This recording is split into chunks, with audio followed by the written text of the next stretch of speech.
Lu mau jadi duit tuh udah terkumpul tuh.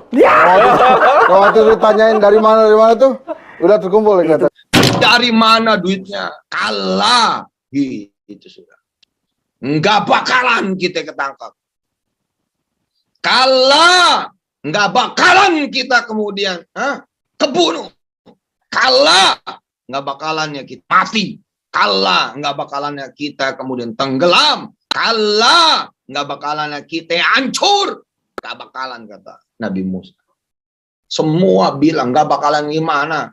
Kan ngomongnya begitu tuh. Transaksi kagak bisa.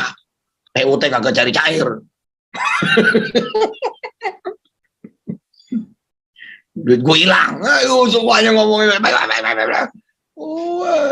Tapi Nabi Musa seperti itu yang saya tiru, seperti itu yang kemudian saya contoh. Kola kala, nggak bakalan udah. Kamu bilang kita bakal ketangkap.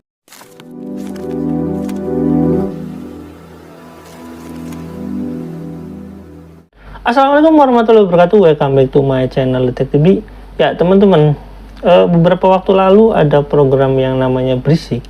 Itu mengundang Yusuf Mansur. Di sana ada ya pengamat politik ya, menurut saya seperti itu, karena ya punya, kalau nggak salah dia punya lembaga survei gitu.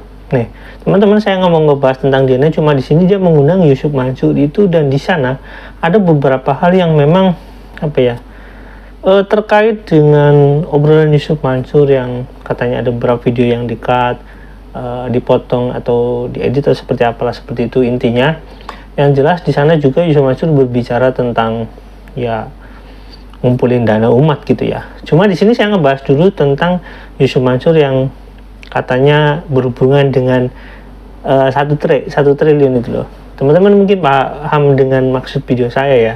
Nah teman-teman, sebelum kita bahas tentang videonya, kita lihat dulu apa sih yang dikatakan Yusuf Mansur pada saat itu. Dan sebenarnya di sini ya hostnya ini sebenarnya jago. Ya kita lihat dulu teman-teman, yuk check it out. Lu mau jadi duit tuh udah terkumpul tuh.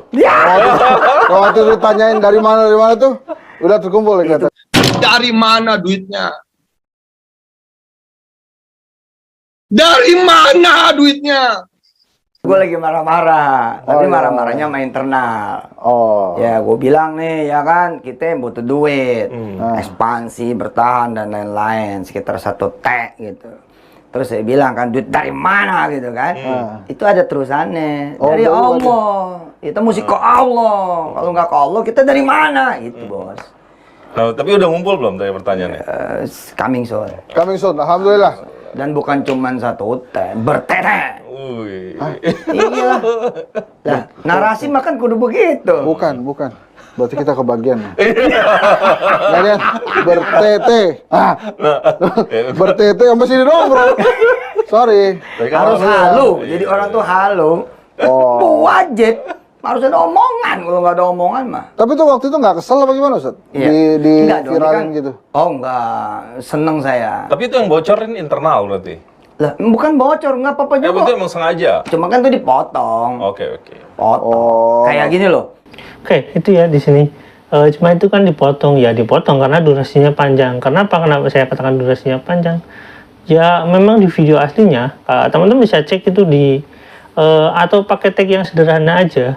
Teman-teman tag di YouTube itu pakai kata-kata sewindu Pytrend. Nanti teman-teman bisa temulah di sana intinya. Nah, teman-teman bisa lihat sendiri nanti. Saya akan tunjukkan videonya. Sebenarnya sebab akibatnya apa sih Yusuf Mansur itu marah-marah kayak gitu dan membutuhkan uang 1 T. Nah, sebenarnya ya kita lihat dulu deh teman-teman. Karena ini ya subjektif juga terhadap kata-katanya, karena emang obrolannya subjektif juga. Tapi biar lebih enak ya kita lihat aja ya. Nah, Nabi Musa di hari-hari terakhir, menit-menit ya, detik terakhir, itu kan jalanannya semua orang bilang, Musa, wahai Nabi Allah, ini yang bener lah jalanan.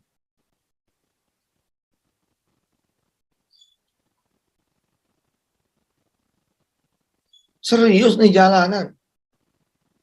Ini makanya jalanannya menuju laut ini, nggak bakal ada jalanan ini. Tapi Nabi Musa, Nabi Harun tenang aja gitu. Dia terus aja jalan gitu. Dan ternyata benar, mentok. Mentok, bos. Tapi pada saat mentok, kalimatnya mirip kalimat saya tadi. Setel lagi dong, setel lagi. Demen dong liatnya. Siap. Setel lagi, demen dong. Begitu mentok di pinggir laut itu, kalimatnya sebagai seorang nabi, keren. Keren. Ketika semua nggak percaya, dia percaya. Nih kalimatnya seperti ini kurang lebih. Dulu saya bilang ke teman-teman semua, bila ada orang yang harus tersisa, yang percaya bahwa Petren insya Allah akan maju, dan itu tinggal satu orang saja, yakni Yusuf Mansur, maka saya akan berdiri di sini, di depan saudara-saudara semua. Dan alhamdulillah, ternyata bukan cuma saya yang berdiri, tetap percaya bahwa Petren bisa maju, tapi juga ada saudara-saudara semua. Mudah-mudahan kalau kemarin, tahun yang lalu, saya memakai istilah, saya memakai kemudian tagline, I will bring you to tomorrow. Hari ini kemudian, malam ini kemudian tagline-nya kita rubah. Together to tomorrow.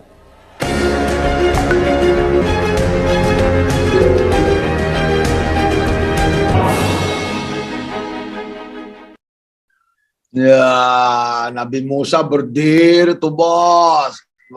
Teman-teman semua, berdiri dia. Hah? Konon kabarnya 400.000 tuh saat itu.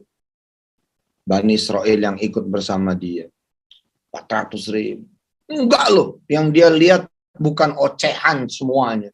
Yang dia lihat bukan kemudian gerutuan, gerundelan. Yang dia lihat enggak, yang dia lihat future. Jonggrek. Gitu aja udah. Yang dia lihat masa depan, babrak. Udah gitu aja. Apa kalimat Nabi Musa? Kalah. Gitu sudah. Enggak bakalan kita ketangkap. Kalah. Enggak bakalan kita kemudian kebunuh. Kalah. Enggak bakalannya kita mati. Kalah. Enggak bakalannya kita kemudian tenggelam. Kalah. Enggak bakalannya kita hancur. Enggak bakalan, kata Nabi Musa. Semua bilang enggak bakalan gimana. Kan ngomongnya begitu tuh. Transaksi kagak bisa. PUT kagak cari cair. Duit gue hilang. Ayo semuanya ngomongin. Tapi Nabi Musa seperti itu yang saya tiru. Seperti itu yang kemudian saya contoh. Kola kala. Nggak bakalan udah. Kamu bilang kita bakal ketangkap sama Fir'aun. Kalah. Kamu bilang kita bakalan mentok. Nggak ada jalan. Kalah. Kamu bilang kita bakalan binasa. Kalah. Kamu bilang kita bakalan tenggelam. Karena satu-satunya jalan kalau mau maju adalah berenang. Nabi Musa bilang kalah. Itu ada di dalam surah Asy-Syu'ara. Semua jamaahnya, semua umatnya Bani Israel, umatnya Nabi Musa dan Nabi Harun ngomong.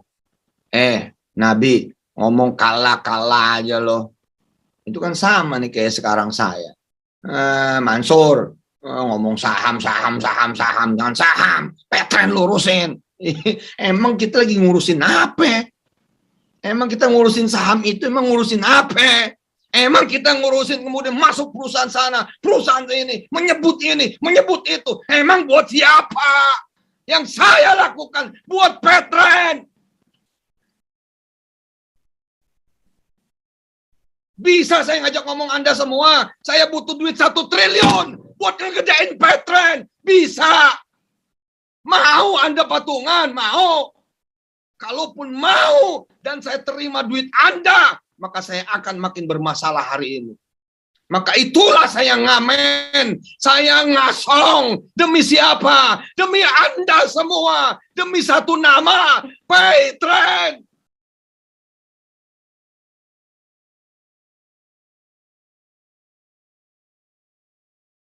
Nangis saya. Anda tahu saham kami sekarang berapa? Yang satu nilainya bakal 1,4 triliun rupiah. Bukankah kita butuh dana? Anda tahu, untuk menghidupkan satu kota, tanya teman-teman direksi, untuk menghidupkan satu kota, Petren kemudian menguasai satu kota. Sebutlah kota di mana istri saya lahir, kota Tangerang. Kita butuh dana 20 miliar, saudara-saudara semua. Dari mana duitnya? Dari mana duitnya? Apakah kita akan berdiri mengemis di depan orang-orang? Tolong pinjemin Pak, tolong pinjemin Pak, tolong invest Pak, tolong jadi investor kami Pak. Bukan saya mah Musa kecil. Saya umatnya Muhammad. Allahumma sholli wa sallim wa barik alaihi wa ala alihi. Ojo ngaco omongan itu. Hari ini saya masih berhadapan dengan hukum ini, hukum itu. Apa saya ngadu sama Anda semua? Dan apa Anda membela saya semua? Anda bersuara kemana-mana. Nggak saya dengar juga tuh.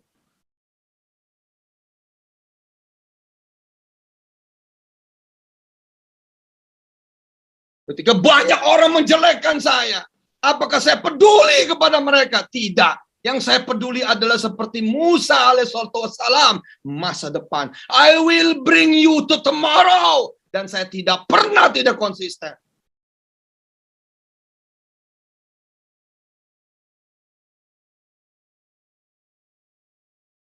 Karena Petren itu bukan sebuah nama biasa. Dia perjuangan, bos. Bagaimana kita berdiri di tanah air kita sendiri. Bagaimana kita menjadi pemilik tanah air kita sendiri. Bukan sekedar nama itu. Bukan sekedar nama. Oke, gitu ya teman-teman. Jadi di situ dijelaskan Yusuf Mansur sendiri. Ini teruntut ya, sebab akibatnya dia itu sebenarnya membandingkan dirinya dengan Musa. Katanya dia Musa kecil itu ya, yang sedang menghadapi masalah. Itu kan jelas dari runtutan ceritanya, dia itu sedang menghadapi masalah, di mana masalahnya sebenarnya bukan cuma duit. Intinya Petren butuh modal besar, pingin ya. Tapi di sana dia mengatakan maksudnya, oh Petren akan apa ya, punya saham atau perusahaan ini akan punya saham nilai sekian, tapi dia butuh uang segitu. Sebenarnya nggak masalah ya teman-teman ya.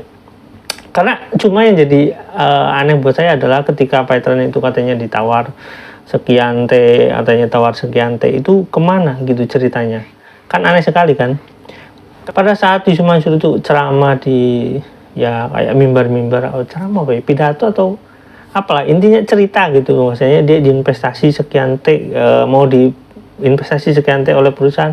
Bahkan dia pernah menyebutkan itu mau diinvestasi sama Sobeng. Rasanya agak aneh ketika teriak-teriak seperti itu. Harusnya kan perusahaannya itu nilainya bertumbuh dan dia santai-santai aja karena perusahaannya kan nilainya bertumbuh. Nah, pertanyaannya yang sederhana, apakah polanya itu bakar uang atau enggak? Katanya nggak bakar uang, dia sendiri yang bilang. Nah, kok sekarang jadi bingung, kan nggak bakar uang, berarti kan itu perusahaannya profitable dong. Jadi karena nggak bakar uang, nilai perusahaannya meningkat dengan growth yang bagus, profitnya bagus, harusnya kan bertumbuh dengan baik, nggak butuh investor, harusnya seperti itu ya logikanya. Nah cuma di sana dia marah-marah ya, seolah-olah dia sedang menghadapi masalah. Kenapa? Katanya ya mungkin ada banyak pemberitaan pada saat itu ya, karena ini window Petren itu. Pada saat itu ada pemberitaan itu, dia itu Petren sedang menghadapi masalah dan dia merasa dia itu kalau nggak ada orang lain nggak masalah, dia sendiri maju gitu untuk ya menghandle Petren. Ya sebenarnya sih nggak apa-apa, itu ya cita-cita yang bagus dari seorang ya owner gitu. Cuma yang jadi aneh seperti itulah. Kenapa pada saat mau diinvestasi yang katanya ya mungkin omongannya besar, tapi teman-teman harus mengerti bahwasanya omongan besar itu berbeda dengan berbohong ya. Kalau misalkan gini, saya mengaku komisaris Grab gitu, tapi ternyata bukan komisaris Grab, itu bukan omongan besar, itu kebohongan. Tapi kalau misalkan nanti suatu saat saya itu akan memiliki Grab, ya itu omongan ya halu. Misalkan omongan besar itu ya terserah, itu juga cita-cita kan nggak masalah. Tapi kalau saya ini direktur Grab, ya itu bohong. Teman-teman bisa memahami di sini ya. Nah, ketika misalnya Yusuf Mansur mengatakan seperti itu, ini videonya di-cut, ya emang di-cut. Tapi secara apa ya, esensi dari video itu kan jelas Yusuf Mansur sedang marah-marah. Di sana dia butuh modal, dan di sana dia terlihat arogan sekali. Dia membayangkan bahwa dirinya hebat, tapi di sisi lain dia menceritakan gitu, dimana dia menceritakan di satu sisi hebat, di sisi lain dia menceritakan di sisi lain dia membutuhkan bantuan. Dan ketika dia minta Anda akan membantu saya, ibaratnya seperti itu ya, nggak ada yang bantu katanya. Ketika ada yang ngomong nggak didengerin juga sama dia, terus ngapain ngebantu obrolan dia? Jadi kan memang orang ini juga nggak perlu dibantu, dia sendiri bilang seperti itu. Terus apakah dia pantas dibantu? Ya secara logika nalar manusia, ketika ada misalkan Anda bekerja di Python di sana terus nggak digaji, ya otomatis keluar. Atau misalkan Anda emang tergabung di bisnis MLM-nya terus pindah ke MLM lain, yang teman-teman bisa lihat lah video saya, pindah ke MLM lain terus nggak bilang Yusuf Mansur atau menjelek-jelekan perusahaan itu, ya menurut saya memang bisnis ya kayak gitu kurang lebih. Ketika contoh ya John LBF itu ibaratnya dijelek-jelekan di media sosial, ya memang rata-rata karyawan yang nggak puas dengan kantor lamanya atau perusahaan lamanya, ya emang kayak gitu biasanya. Tapi ya oke, nggak masalah, nggak perlu marah-marah di sini. Tapi ya karena ini katakanlah internal tapi itu diupload di media sosial, ya sudahlah seperti itu. Ya ini jadi ranah publik kan. Oke, cuma garisnya bukan itu ya teman. Garis intinya atau benang merahnya dari di sana bahwasanya Yusuf Mansur itu ya memang mengatakan bahwasanya kurang lebih video itu dipotong, dan pokoknya intinya nggak seperti itu gitu. Oke, sampai di sini ya teman-teman. Jangan lupa like, subscribe, dan komen. Jangan lupa juga share. Wassalamualaikum warahmatullahi wabarakatuh. Bye.